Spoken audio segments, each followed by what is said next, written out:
கதை சொல்லட்டுமா? கதை கேட்குறீங்களா? சரி, நல்லா கேளு. இந்த கதையிலேருந்து கடைசியில் என்ன தெரியுச்சுன்னு கேட்பேன். அந்த கதையில் உனக்கு என்ன தெரியுச்சுன்னு சொல்லணும் கடைசியாக. ஒரு ஊரில் ஒரு ராஜா இருந்தாராம். அந்த ராஜா வந்து இளவரசராமா. இளவரசர்னால் வயசில் வந்து சின்னவர்.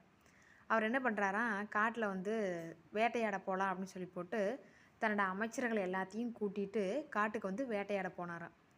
வேட்டையாட போனபோது என்ன பண்ணாராம், ஒரு முனிவருக்கு வந்து என்ன பண்ணிட்டு இருந்தாராம், தவம் பண்ணிட்டு இருந்தாராம்மா. ஓகேவா? முனிவர் என்ன பண்ணிட்டு இருக்கிறாரு, தவம் பண்ணிட்டு இருக்கிறாரு. ராஜாவுக்கு வந்து அப்போ தான் முதல்ல அவர் வந்து காட்டில் வேட்டைக்கு வந்து போகிறார். அவர் என்ன பண்ணுறாரு, அம்பு எடுத்து அவர் மேலே விட்டுறாரு, முனிவர் மேலே விட்டுறாரு. முனிவர் மேலே விட்டதும் இல்லாமல் முனிவருக்கு லைட்டாக வந்து காயம் பட்டுறது காலில். இது மாதிரி இவர் வந்து காட்டில் வந்து முனிவர், நீங்கள் முனிவர் மேலே வந்து அம்பை வந்து விட்டுட்டீங்க ராஜா, நீங்கள் என்ன பண்ணுறீங்க, முனிவர்கிட்ட போய் மன்னிப்பு கேளுங்க அப்படின்னு வந்து சொல்கிறாங்க. முனிவராவது ஒன்றாவது நான் மன்னிப்பும் கேட்க மாட்டேன், ஒன்றும் கேட்க மாட்டேன்னு சொல்லிட்டு மந்திரி சொன்ன பேச்சை வந்து அவர் அலட்சியப்படுத்திடுறார். அவர் நீ சொன்னால் நான் கேட்க முடியாது போயா அப்படிங்கிற மாதிரி வந்து ராஜா வந்து பேசிடுறார். பேசினதுக்கப்புறம் என்ன ஆகுதுன்னா, முனிவருக்கு வந்து பயங்கரமாக கோவம் வந்துடுது. நான் காட்டில் தவம் செஞ்சிட்ருக்கிறேன், நீ என் தவத்தை கெடுத்தது மட்டும் இல்லாமல் நீ என்ன பண்ணியிருக்கிற, என்னை வந்து அவமதிப்பு செஞ்சுட்ட, என்னை வந்து ரெஸ்பான்சிபிளாக நீ ட்ரீட் பண்ணவே இல்லை அப்படின்னு சொல்லி போட்டு அந்த முனிவருக்கு வந்து கோவம் வந்துடுது. அவர் என்ன பண்ணுறாருன்னா சாபம் கொடுத்துட்றாரு. நீ வந்து பண்ணியாக போவ அப்படின்னு சொல்லி சாபம் கொடுத்துட்டு போயிடுறாரு. அவருக்கு ராஜாவுக்கு அதை பற்றி தெரில. அப்படின்னா என்னமோ சொல்லிட்டாரு அப்படின்னு நினச்சிட்டு ராஜா கண்டுக்காமல் விட்டுறாரு. இந்த மாதிரி மந்திரியை வந்து சொல்கிறார், இந்த மாதிரி என்னை வந்து பண்ணியாக போவேன்னு அவர் சாபம் விட்டுட்டு போயிட்டாருங்காட்டி, ஐயோ அப்படி சொல்லிட்டாருன்னா நீங்கள் அவர்கிட்ட போய் மன்னிப்பு கேளுங்க, எக்ஸ்கியூஸ் கேளுங்க, அந்த சாபத்துக்கு விமோச்சனத்தை போய் கேளுங்கன்னு எல்லோரும் சொல்கிறாங்க. ஓ அப்படின்னா போய் கேட்கணுமாட்டிருக்கு அப்படின்னு சொல்லி கொடுத்தா போய் கேட்கும்போது சொல்கிறாரு, நீ இன்றைக்கி நைட்டு பண்ணியாக மாறிடுவீங்க, நாளைக்கு காலையில் வெடிஞ்சு உங்கள் கழுத்தை வெட்டினதுக்கப்புறம் நீங்கள் பழையபடி ராஜாவாக மாறிடுவீங்க, இதுதான் உங்களுக்கு விமோசனம் அப்படின்னு சொல்லி கொடுத்தாட்டு விட்டுறாங்க. ஓகேவா? அரண்மனையில் வந்து காட்டிலேருந்து ராஜாலாம் எங்கே வராங்க, அரண்மனைக்கு வந்துடுறாங்க. அரண்மனைக்கு வந்ததுக்கப்புறம் இவர் என்ன நைட் ராஜா என்ன ஆயிடுவார், பண்ணி ஆயிடுவார். பண்ணி எங்கேயாச்சும் பூச்சி வெளியே ஓடி போயிடும் இல்லையா, ராஜாவோட ரூமில் வச்சு என்ன பண்ணி வச்சிடறாங்க, ராஜாவை பண்ணியை லாக் பண்ணி வச்சிடுறாங்க. யாருக்குமே தெரியாது, அங்கே கூட போன அமைச்சர்கள் மட்டும்தான் தெரியும், வேறு யாருக்குமே தெரியாது ராஜா வந்து பண்ணியாக இருக்கிறாருன்னு தெரியாது. ராஜாவோட பையன் நான் போய் அப்பா பார்க்க போகிறேன்ட்டு உள்ளே போகிறான். வெளியே இருக்கிற காவலாளிகள் வந்து ராஜாவை பார்க்க விடமாட்டேங்கிறாங்க. ஏன்னா ராஜா உள்ள பண்ணியாகிறாரு, விடமாட்டேங்கிறாங்க. பண்ணியை வந்து அடைச்சி வச்சுக்கிறாங்க, அதனால் விடமாட்டேங்கிறாங்க.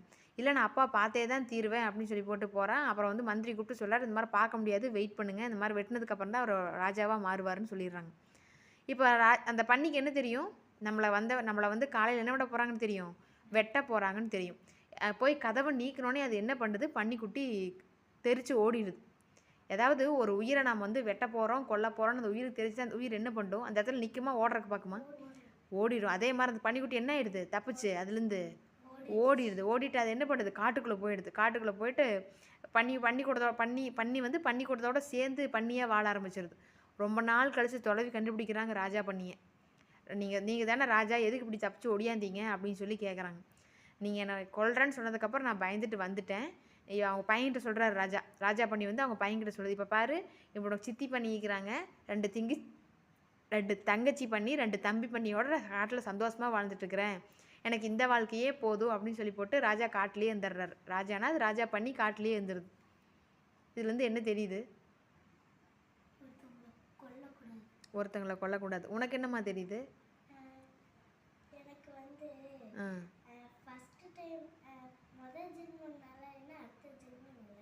ஒரு ஜென்மம் நல்லா என்ன, அடுத்த ஜென்மம் நல்லா இருக்குன்னு தெரியுதா? இந்த கதையிலேருந்து என்ன தெரியுது அப்படின்னா, நான் சொல்கிறத கேளு, அடுத்த நாள் காலையில் அந்த பன்னியை வெட்டி இருந்தால் பன்னி என்னவா மாறி இருக்கும், அவர் ஏன் வெட்டுறக்கையே சம்மதிக்கலை? நல்ல வாழ்க்கை வாழ்ந்துருக்கலாம் இல்லையா? காட்டில் பண்ணியாக வாழ்கிறதா நல்ல வாழ்க்கையா, ராஜாவாக வாழ்கிறது நல்ல வாழ்க்கையா? அதனால் லைஃப்பில் நம்மளுக்கு எப்பாச்சும் சின்ன சின்ன கஷ்டங்கள் வருது அப்படின்னா, நீ ராஜாவாக வாழ போறியா பண்ணியாக வாழ போறியா நீயே பார்த்துக்கோ. நீ ராஜாவாக வாழணுமா பண்ணியாக வாழணுமா? ராஜாவாக வாழணும் அப்படின்னா ஒரு சில கஷ்டங்கள் வரத்தான் செய்யும் வாழ்க்கையில், அதை தாண்டி நம்ம அடுத்த வாழ்க்கைக்கு போயிடணும்.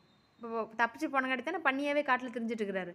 ஒரு வாட்டி வெட்டியிருந்தால் அடுத்த வாட்டி என்ன ஆயிருப்பார், அவர் ராஜா ஆயிருப்பார். நம்ம வாழ்க்கையில் கண்டிப்பாக அப் அண்ட் டவுன்ஸ் வரும், கஷ்டங்கள் வரும். அதை தாண்டி அந்த கஷ்டத்தை தாண்டினோம்னா அவனுக்கு என்ன வாழ்க்கை இருக்க போகுது, ராஜ வாழ்க்கை இருக்க போகுதுன்னு இந்த கதையிலேருந்து தெரிஞ்சுக்கிறேன். ஓகேவா? கதை ஓகேவா? This video is sponsored by BuyMode shopping app. BuyMode e-shopping application is one of the online e-shopping app now available in Play Store and App Store.